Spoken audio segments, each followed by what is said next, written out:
Policia serbe arrestoi djeka të shtetas të Republikës së Shqipërisë, pasi kishin shpalosur bluza me motive kombëtare në territorin e Serbisë. Sipas mediave serbe, të arrestuarit janë AS 1989, EV 1984, EG 1978 dhe AC 2005, me arsyetimin se kanë kryer veprën penale të nxitjes së urrejtjes dhe intolerancës kombëtare, racore dhe fetare.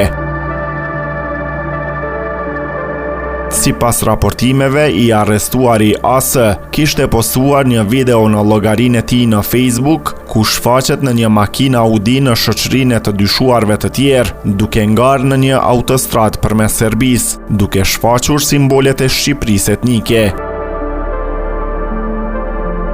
Të dyshuarve u është urdhëruar para burgimi deri në 40 tetor, pas së cilës ata do të dërgohen në prokurorinë e lartë publike në Beograd me një kallëzim penal.